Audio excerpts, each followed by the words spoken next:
J'avais eu quelques réticences quand vous m'avez envoyé les premières lettres pour me demander de participer à ce séminaire pour deux raisons. La première, c'est que j'ai déjà écrit beaucoup et peut-être trop sur le concept de représentation. Et c'est la notion de représentation que je voudrais défendre et illustrer, et pas la représentation en elle-même. Et d'autre part, je n'ai pas de compétences particulières pour la représentation politique, qui est un thème que je n'ai abordé que de manière assez lointaine et superficielle dans le livre sur les origines culturelles de la Révolution, et puis dans différents lieux de débat ou discussion avec Keith Baker. Évidemment. Alors on pourra peut-être y revenir, mais ce n'est pas de cela dont je veux parler essentiellement, donc peut-être un sentiment d'étrangeté pour vous, dans la mesure où le cadre de réflexion voudrait être plus large et situer la notion de représentation dans de multiples contextes ou perspectives analytiques. Alors si finalement j'ai accepté, c'était par la gentillesse de l'insistance, et c'était d'autre part par le fait que j'ai pensé qu'effectivement il y a peut-être plus fortement maintenant un certain nombre de réticences ou de critiques adressées à l'utilisation historiographique de la notion de représentation. On peut dire que ces critiques se lient à deux perspectives. L'une qui est de considérer que analyser les représentations serait s'éloigner de la vérité des faits, et d'autre part l'autre qui consisterait à penser que s'inscrire dans l'analyse des représentations et s'éloigner de la réalité des comportements et des pratiques. La première perspective, on la peut retrouver illustrée dans de nombreux textes, mais je pense plus particulièrement à un livre relativement récent d'un collègue espagnol, Ricardo García Carcel, qui, à l'occasion de l'anniversaire de 1808, menait une attaque contre la notion de représentation, considérant qu'elle pouvait être une analyse des mythes historiques sans rapport ou sans volonté d'aller vers une connaissance de ce qui fut. Et donc du coup la notion de représentation d'une part impliquerait que finalement ces historiens ou les lecteurs de ces historiens soient les protagonistes en quelque sorte de ces mythes acceptés comme des vérités, et d'autre part que c'est ouvrir une porte peut-être à une forme de relativisme, de scepticisme, voire de falsification historique. On aurait donc là un travail qui devrait se libérer en sortant des représentations de cette illusion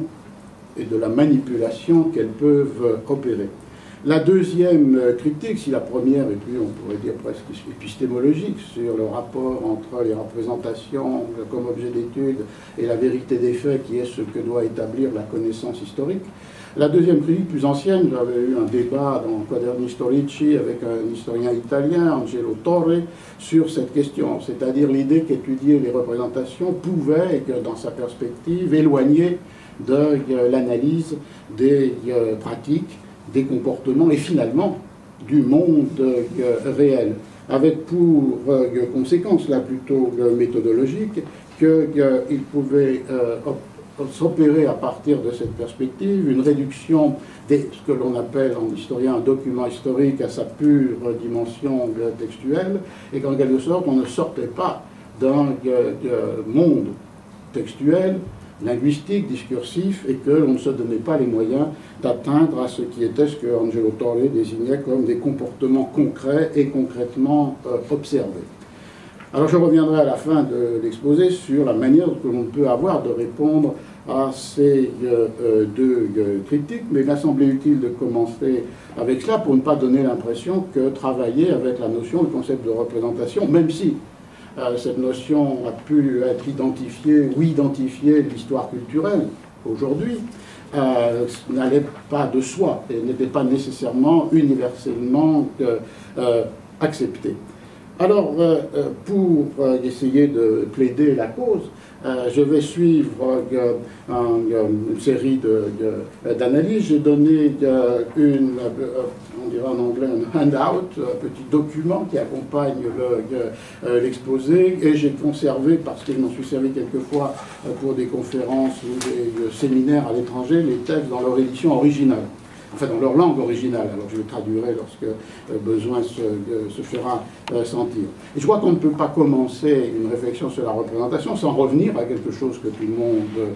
peut connaître, et qui est effectivement les deux familles de sens du mot dans les dictionnaires des langues européennes de la première modernité, c'est-à-dire XVIIe, XVIIIe siècle, en commençant, je n'ai pas cru bon de le rappeler dans le petit document des dossiers de texte, par le dictionnaire de Furetière de 1690, qui identifie effectivement deux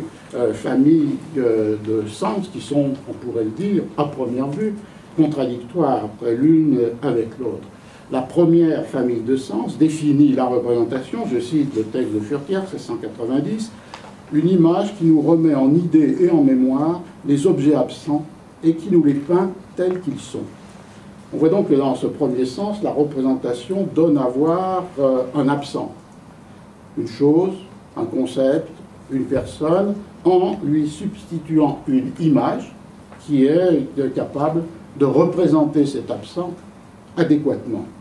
Il s'agit donc, quand on représente, de faire connaître les choses, ou les personnes, ou les idées, médiatement, par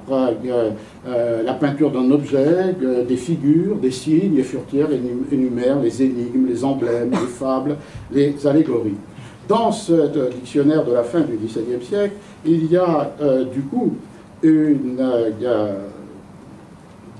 conséquence qui est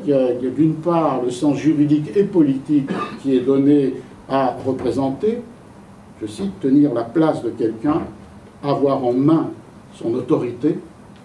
et il y a du coup aussi la définition des représentants comme ceux qui représentent dans une charge publique une personne absente qui devrait l'occuper. Ça, c'est pour la définition dans le champ du politique, et dans le champ du juridique, ceux qui sont convoqués pour une succession en lieu et place de la personne dont ils possèdent le droit. Donc on voit une première famille de sens qui lie la représentation à la présence d'un représentant pour un représenté absent. Je pense qu'on peut enraciner cette première famille de sens dans la signification plus ancienne, matérielle, de la représentation, définie comme l'effigie mise à la place du corps du roi mort sur son lit mortuaire. Et cette acception du terme dans le français et l'anglais du XVIe, XVe, enfin fin du Moyen-Âge et XVIe siècle, qui évidemment a été au cœur du livre de Kantorowicz, puisque c'est ce sens-là de la représentation royale qui était pour lui comme l'incarnation, la visibilité donnée à la théologie politique fondamentale des monarchies, au moins anglaises et françaises, c'est-à-dire la théologie politique des deux corps du roi, qui trouvait une expression visible, manifeste, au moment des funérailles des rois, et qui donc du coup donnait une incarnation matérielle à des formulations conceptuelles que l'on trouve, et c'est le premier chapitre de Kantorowicz, chez les juristes du XVIe siècle. En effet, pour lui, dans ce moment des funérailles royales, essentiel pour la continuité dynastique, se produit une sorte de dramatique inversion, puisque le corps visible du roi vivant devient invisible dans le cercueil qui enferme son cadavre, et que son corps politique, lui, invisible, puisque conceptuel, devient visible dans l'effigie qui est mise sur ce cercueil et qui montre le roi accompagné des insignes du pouvoir. C'est donc le texte numéro 3 où j'ai donné le passage de Kantorowicz. On peut le regarder en traduisant librement. Je n'ai pas retrouvé la traduction française qui évidemment existe chez Gallimard. Il date de 1327 avec les funérailles d'Édouard II, le commencement de cette coutume, vous voyez, de mettre sur le sommet du cercueil la Royal Representation ou personnage, c'est-à-dire une figure ou une image qui est faite à l'imitation du roi, ad similitudinem regis, et qui est faite de bois ou de cuir, rembourré et couvert avec du plâtre et vêtu dans les vêtements du couronnement ou plus tard dans la robe parlementaire. L'effigie continue de Kantorowicz exhibait les insignes de la souveraineté. Sur la tête de l'image, que apparemment à partir d'Henri VII, on fait à partir du masque mortuaire, était posée la couronne, tandis que les mains artificielles de l'effigie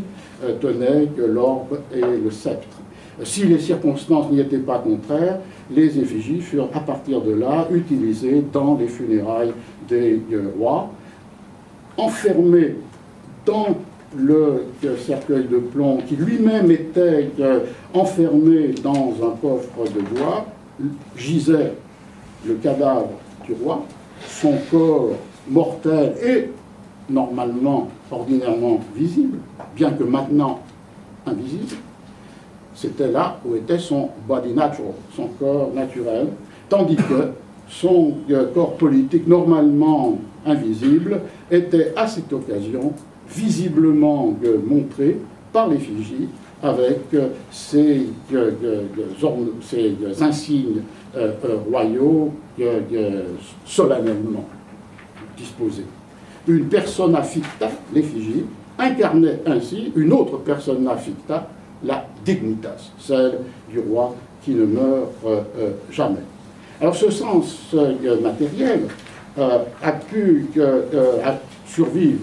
à travers le XVIIe et voire le siècle, puisque Furetière indique, toujours dans cette première famille de sens de la représentation comme représentation d'une absence, lorsque l'on va voir les princes morts sur leur lit funéraire, on voit seulement leur représentation, leur effigie. Il y a donc une distinction radicale entre le représenté absent, une personne fictive ou réelle, et l'objet qui le rend présent, qui le donne à voir. Juste pour prolonger cette analyse de Kantorowicz, qui a été un des fondements du développement de l'école qu'on appelle cérémonialiste, de tous les historiens, en particulier américains, qui ont étudié les grands rituels d'État, le lit de justice, le couronnement, l'entrée royale. L'un d'eux, le premier élève de Kantorowicz, Ralph Veazey, a étudié dans ce livre les cérémonies funérailles royales, les funérailles royales à la Renaissance, cette hypothèse, la reprenant avec évidemment un certain nombre de nuances ou de corrections. La première étant que toutes les représentations, lorsque le mot apparaît, ne sont pas nécessairement des effigies, que toutes les effigies ne sont pas nécessairement mortuaires, et que toutes les effigies mortuaires, évidemment, ne sont pas nécessairement investies par le symbolisme de la théologie politique du corps du roi. C'est à partir d'un certain moment,